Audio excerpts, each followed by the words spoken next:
Everyone, Radhe Radhe सभी को। तो न्यू ईयर पे आप सब लोग कहाँ कहाँ गए थे गाइस, मुझे कमेंट में बताना। हम लोग गए थे वृंदावन। बिहारी जी ने हमें बुलाया था न्यू ईयर पर, तो रात के टाइम ही हम लोग गए थे और नेक्स्ट डे मतलब रात को ही हम पहुंचे 4-5 बजे करीब। हम रेडी होके होटल में फ्रेश वगैरह होके हम चले गए थे बिहारी जी दर्शन करने के लिए, बाकी बिहारी टेम्पल। तो ये रास्ते में हमने थोड़ी सी रिक्शा में बैठे वो शूट किया। उसके बाद फिर हम जा रहे हैं यहाँ से अंदर बिहारी जी के दर्शन करने के लिए। इस टाइम टाइम हो रहा होगा 7:30 बजे के करीब।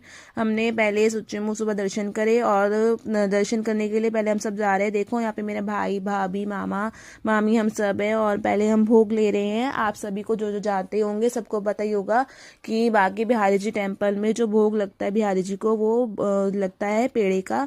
तो हमने यहाँ से भोग लिया और फिर हमने अंदर का शूट नहीं किया। गर्भगृह का जो शूट होता ना गाइस, वो मतलब नहीं करना चाहिए बिहारी जी के टेम्पल में, तो हमने नहीं किया। उसके बाद हम चले गए थे यमुना जी। तो यहाँ पे हम यमुना जी की बोटिंग के लिए यहाँ सब बैठे हुए हैं, अभी बोट स्टार्ट नहीं हुई है। तो मैं यहाँ पे सबको देख रही, सबसे कह रही देखो देखो सब लोग, क्योंकि ये सब मेमोरीज ही रह जाती हैं। क्योंकि वृंदावन कुछ तो है, कुछ मतलब अलग ही है यहाँ पे। ये तो आप एक्सपीरियंस ही कर सकते हो, आप ये एक्सप्लेन कर ही नहीं सकते। तो हम यहाँ पे सब बैठे हुए हैं, और ठंड कह सकती हूँ कि ठंड मतलब अति वाली थी उस टाइम पे।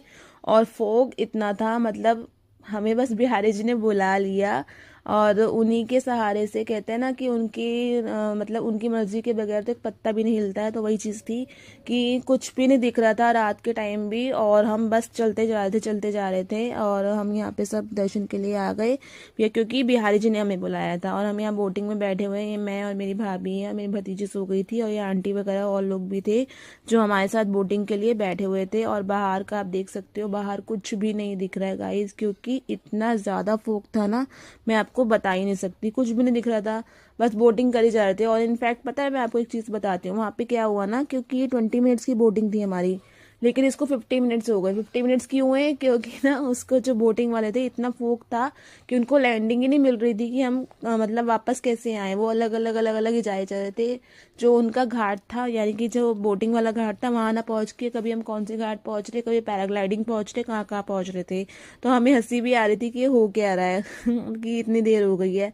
तो लेकिन फिर भी हम एंजॉय कर रहे थे। बहुत अच्छा लग रहा था यमुना जी में मतलब बोटिंग करके, क्योंकि ये भी एक अपना एक्सपीरियंस ही है। और हम बहुत भाग्यशाली कि हमें ये मौका मिलता है, बिहारी जी की कृपा है हम पे, तो वो हमें बुला लेते हैं। अदरवाइज लोगों के प्लान बने रह जाते हैं लेकिन जा नहीं पाते हैं। तो इतना ही मैं आपको ये फर्स्ट पार्ट में इतना दिखाती हूँ, क्योंकि भीड़ बहुत थी, भीड़ अति वाली थी।